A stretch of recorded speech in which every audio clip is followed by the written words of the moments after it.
આજે આપણે ધોરણ 12 સાયન્સ ગણિતમાં ગયા વખતે જે દાખલા જોયા હતા સ્વાધ્યાય 7 એમાં જે આપણે આગળ તમને મેં 7 પ્રમાણે દાખલા નંબર આપતો ઉદાહરણ 20 પ્રમાણે ઉદાહરણ સ્વાધ્યાયનો 11 દાખલો અને કરાવેલા દાખલા બે વાર અવશ્ય કરવાના. તે જ વખતે તમને જ્યારે જે ચલાવવામાં છે દિવસના વિડીયો તમે જ્યારે જુઓ છો ત્યારે એ જ વખતે તમારે એ દાખલા ધ્યાનથી 2 થી 3 વાર કરી દેવા. એકવાર ભલે જુઓ, બીજી વાર જુઓ, પણ ત્રીજી વાર ટ્રાય કરવા કે અહીંયા આવું આવે છે એટલે મારાથી આ દાખલો થઈ જાય છે એવો તમને ખ્યાલ મગજમાં ફિટ થઈ જવું જોઈએ, તો જ ભણવાની મજા આવે. બરાબર. હવે આપણે જોઈશું અત્યારે દાખલા નંબર 10 કે સાઇન ઇનવર્સ x નો હોલ સ્ક્વેર છે. હવે આપણને એટલી ખબર છે કે સાઇન ઇનવર્સ એટલું જ છે, આપણી જોડે બીજું કઈ વસ્તુ છે નહીં. તો અહીંયા ધારણા કરવાની આવશે કે sin ઇનવર્સ x નો હોલ સ્ક્વેર છે એટલે આપણે x બરાબર જે વસ્તુ ધારીશું એનો તમને પ્રદેશ ખબર હશે. ઇનવર્સ sin x હોય તો sin ઇનવર્સ x નો પ્રદેશ જે છે એ -π/2 થી +π/2 છે, તમને ખબર. અને ઇનવર્સ હોય તો -1 થી 1 થાય છે. બરાબર છે. અને પછી આપણે એનો ઉપયોગ કરીએ અને આપણે દાખલો ગણીશું. બરાબર છે. એટલે કોને શું કહેવાનું એ પછી આપણે લગાવી દઈએ. બરાબર. તો હવે તમે ધ્યાન આપશો કે દાખલા નંબર 10 જે છે એને આપણે ગણતરી કરવાના છીએ.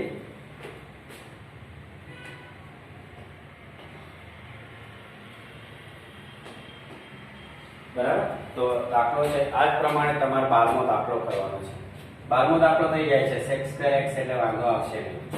એટલે 12મો તમને હું કહી દઉં છું એ પ્રમાણે તમારે કરી દેવાનો છે. અને એક sin ઇનવર્સ x નો દાખલો આપણે કર્યો છે x, પણ અહીંયા tan ઇનવર્સ x છે ત્યાં આગળ 1 ધારી લેવાનું. 1 ને gx કહેવાનું, tan ઇનવર્સ x ને fx કહેવાનું છે. એ પણ તમે બધાને આપી દઈશ. આપણે પહેલા આપણું લખી દઈએ, આપણે જેની જરૂર છે. બરાબર છે. આ વસ્તુ ધ્યાનમાં રાખશો ને તમારું કામ થઈ જશે. L I A T. બરાબર છે. હવે હું લખું છું રકમ એટલે તમે મને કહેજો કોણ શું થશે, પણ અત્યારે આપણી પાસે એક જ વસ્તુ છે એટલે આપણે એમાં થોડી ધારણા કરવાની છે. બરાબર છે. આપણી પાસે છે સંકલન sin ઇનવર્સ x નો હોલ સ્ક્વેર. આવું છે. અત્યારે આપણે ડાયરેક્ટ આની અંદર નહીં જઈએ, આપણે આમાં 1 નહીં ધારી શકીએ કારણ કે વર્ગ છે ને એટલે. તો એવી રીતે તમારે x sec વર્ગ છે પણ આમાં ઇનવર્સ નથી, એ સીધું ત્રિકોણમિતિય વિધેય છે એટલે t છે. એટલે તમારે gx થશે અને x તમારો fx થઈ જશે. એટલે 11મો પછી 12મો તમારે થઈ જશે. તમારે 10મો કરવો છે અને પછી 13મો જે છે એનું તમને કહી દઈશ કે કેવી રીતે કરવાનું છે. બરાબર છે. તો ચલો આપણે શરૂઆત કરીશું. પહેલા અહીંયા આદેશ કહો કે ધારણા કરો, જે કરવું એ થશે. બરાબર છે. એટલે અહીંયા જ કરી દઈએ જોડે, અહીંયા નીચે આદેશ કરીએ sin x બરાબર થીટા. તો x બરાબર મને શું મળશે? sin x બરાબર sin થીટા ધારવાનું છે. બરાબર છે. આપણે ઊંધું લખ્યું છે, x બરાબર sin થીટા લેવાનું છે. sin થીટા belongs to π/2 થી +π/2. આમ તો ક્લોઝ ઇન્ટરવલમાં. બરાબર. કેમ કે sin છે એટલે માટે થીટા બરાબર શું થઈ જશે? sin ઇનવર્સ થઈ ગયું. હવે બીજું એક આનું તમે જોડે વિકલન કરવાનું છે. તો dx બરાબર cos થીટા d થીટા. હવે તમે જોઈ શકો છો તમારું શું કામ થઈ જશે, તમને હવે ખબર પડી જશે. હવે અહીંયા થીટા નો સ્ક્વેર થઈ જશે અને dx ની જગ્યાએ મેં તમે cos થીટા d થીટા લખી નાખશો. બરાબર છે. એટલે આની સામે જ લખો એટલે તમને પણ ખ્યાલ આવી જશે. જો sin ઇનવર્સ x થીટા, થીટા નો સ્ક્વેર dx બરાબર આવેલું ઇન્ટુ cos થીટા. હવે તમે અહીંયા જતા થીટા એટલે બહુપદી, cos થીટા એટલે ત્રિકોણ. સમજાઈ ગયું? એટલે થીટા જે છે એ તમારું શું થશે? બહુપદી થશે. બરાબર છે? થીટા જે છે બહુપદી થશે. એટલે કે fx બરાબર થીટા સ્ક્વેર અને gx બરાબર cos થીટા. બસ હવે ખંડાંશ સંકલનનો ઉપયોગ કરતા જાઓ, દાખલો કરતા જાઓ. જ્યારે જ્યારે જે સૂત્રનો યુઝ થાય, અહીંયા cos થીટા છે, not cos square cos inverse. ચલો તો આપણે ચાલુ કરી દઈએ. Theta square cos theta d theta minus સંકલન cos theta d theta into d by d theta theta square અને ઇન્ટુ કૌંસની બહાર d થીટા.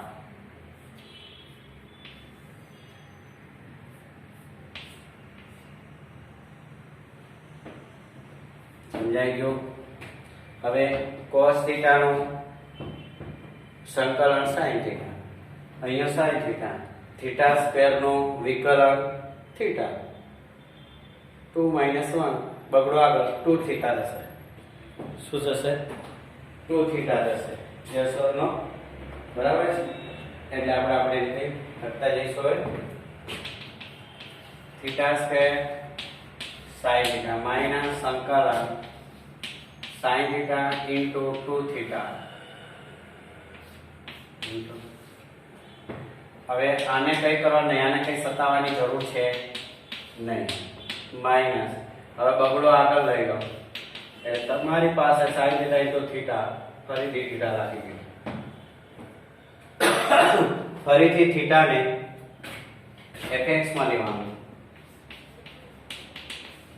અને gx માં તમારે ફરીથી શું લેવું પડશે? એટલે બીજી વાર તમારે પ્રેક્ટિસ કરવાની, કારણ કે બીજી વાર કરશો તો તમારો દાખલો થશે. એટલે આગળનું સ્ટેપ તમારે ચાલુ રાખવાનું. -2 theta sin theta d theta -2 સંકલન. આનું જ કરવાનું છે એટલે આપણે સીધું લખીશું, બાકી બધું અત્યારે આપણે કઈ લખીશું નહીં. તમારે એવું રાખવાનું જ્યાં સુધી મારે જરૂર ના પડે ત્યાં સુધી આપણે આ સ્ટેપ ચલાવવાનું. બરાબર? એટલે હું કૌંસ કરી દઈશ. હવે થીટા સંકલન sin theta d theta minus સંકલન કૌંસમાં સંકલન sin theta d theta into d by d theta into theta. બરાબર છે? અને છેલ્લે d થીટા. એટલે એ બે વસ્તુ આવે એટલે તમારે ફરીથી સંકલન કરવું પડે. સમજાઈ ગયું? જોયો theta sin theta d theta, theta sin theta d theta minus. હવે અહીંયા સુધી સ્ટેપ પછી અહીંથી આપણે ઉપર જતા રહીશું એટલે છેલ્લા થઈ જશે. -2 થીટા sin થીટા નું સંકલન માઈનસ cos થીટા માઈનસ સંકલન માઈનસ cos થીટા અને થીટા નું વિકલન 1. બરાબર? Into d theta. Minus minus plus, આ માઈનસ માઈનસ પણ શરત એ કે આ જે બગડો છે બંને સાથે ગુણાશે, કારણ કે આપણે બગડો અહીં કોમન લીધો. બરાબર છે? એટલે તમારે ત્યાં રાખવાનું છે. ચલો ઉપર જતો રહીશું. બરાબર છે? એટલે આની સામે જ અહીંયા સીધું લખી દઈએ, અહીંયાથી લખીએ. બરાબર છે? એટલે દાખલો તમારો ગણાય જાય એટલે તમને બી ખ્યાલ આવશે. sin ઇન્વર્સ x નો હોલ સ્ક્વેર dx બરાબર theta square sin theta minus minus plus 2 theta cos theta minus minus minus minus minus minus 2 cos theta. પણ cos થીટા નું શું કરવાનું છે? એટલે પ્લસ કરી દઈએ. પ્લસ માઈનસ માઈનસ કરવાનું છે. માઈનસ 2 લખી દઉં છું અને cos થીટા નું સંકલન થશે sin થીટા.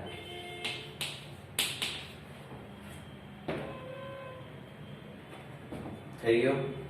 જોઈ લો. 2 theta cos theta minus 2 sin theta plus 3. હવે આપણે થીટાની વેલ્યુ પાછી લગાવવાની. બરાબર છે? આમ દાખલો લાગે આપણો એવી રીતે તમારે અહીંયા cos ઇન્વર્સ x નો હોલ સ્ક્વેર હોય તમને હોમવર્કમાં હું આપીશ. એ તમારે આ રીતે જ જવાનું. એમાં અહીંયા 0 પાય લખી ત્યારે બીજું કંઈ કરવાનું, બાકી વસ્તુ એઝ ઇટ ઇઝ ચાલતી રહેશે. માઇનસ પ્લસનું ધ્યાન તમારે રાખવાનું. બરાબર. હવે થીટાની વેલ્યુ શું છે લખી દો. sin ઇન્વર્સ x લખી દો. એટલે sin ઇન્વર્સ x નો whole square into sin theta.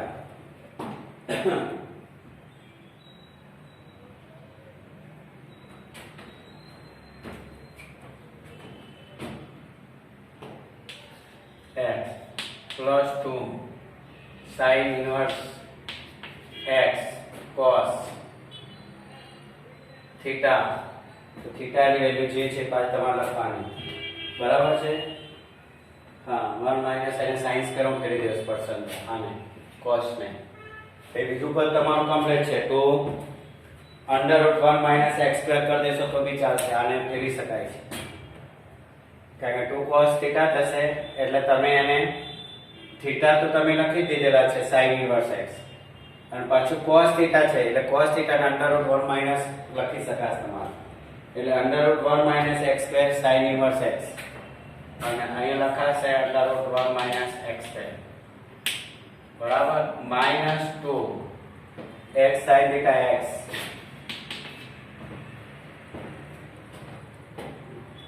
નિત્ય સમનો ઉપયોગ કરવાનો છે તમારે. cos થીટા ની જગ્યાએ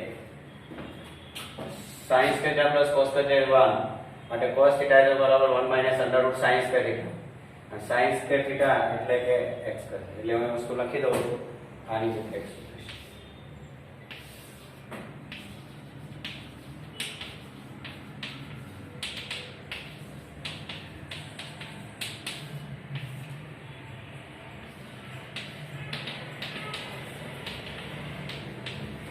અને sin થીટા બરાબર શું છે આપણી પાસે cos.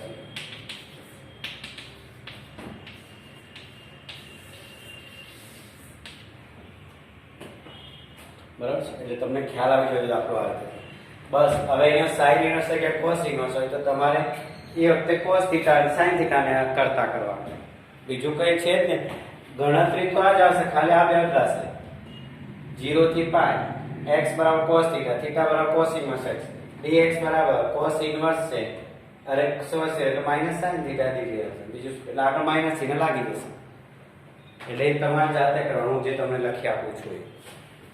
બરાબર છે. આ તમારે ધ્યાન રાખવાનું છે. અહીંયા એવું છે નહીં એટલે તમારે cos ઇન્વર્સ x નો હોલ સ્ક્વેર તમારે જાતે કરવાનો હોમવર્કમાં. કયો દાખલો? x cos ઇન્વર્સ x નો દાખલો જાતે કરવાનો તમારે. યસ બરાબર. cos ઇન્વર્સ x આ પ્રમાણે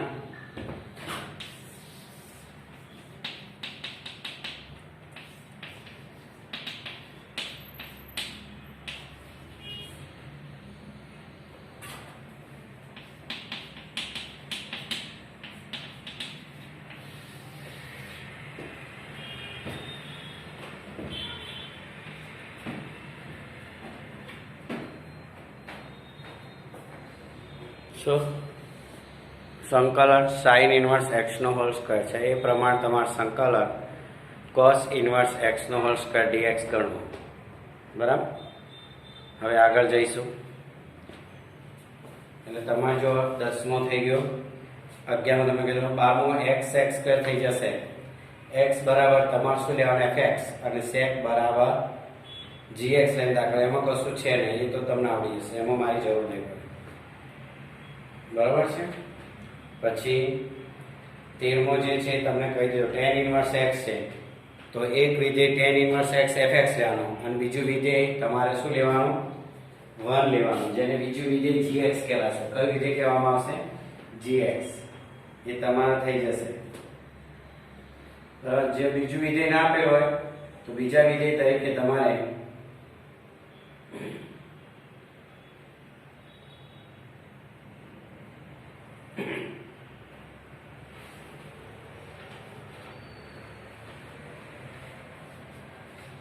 વન લઈને તમારે દાખલો કરી દેવો.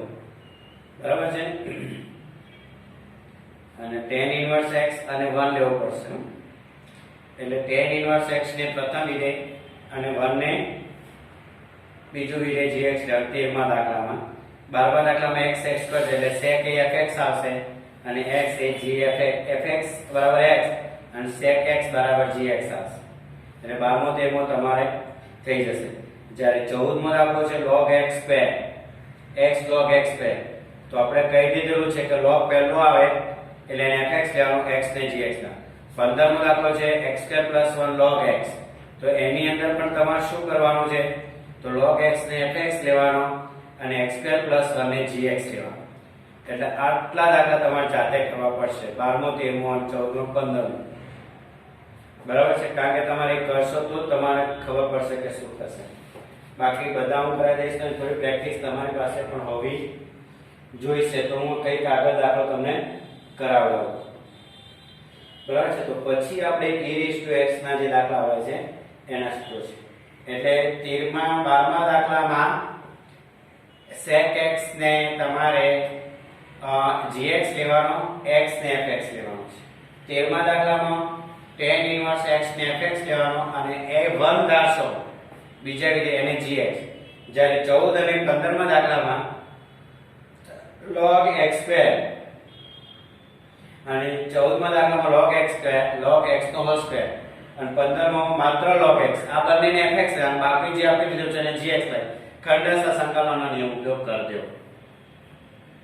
સમજાય છે? હું બોલું છું એ 14મો જે દાખલો છે એમાં log x નો હોલ સ્ક્વેર છે. બરાબર છે? દાખલા નંબર 14 માં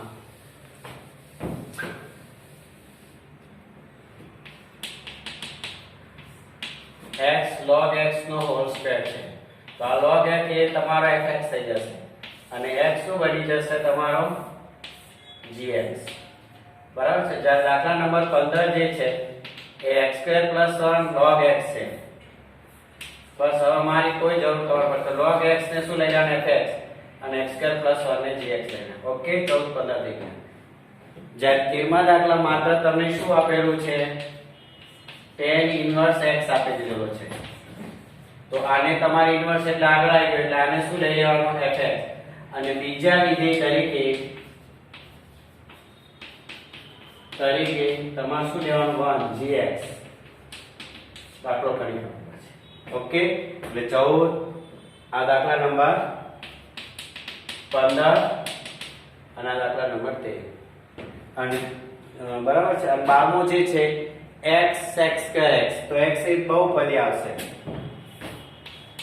દાખલા નંબર 12 સંકલન x sec² x, તો આ sec અહીંયા આવશે એટલે gx થઈ ગયું અને x જે થઈ જશે એ તમારો fx થઈ જશે. જોઈ લો તમે તમારી રીતે.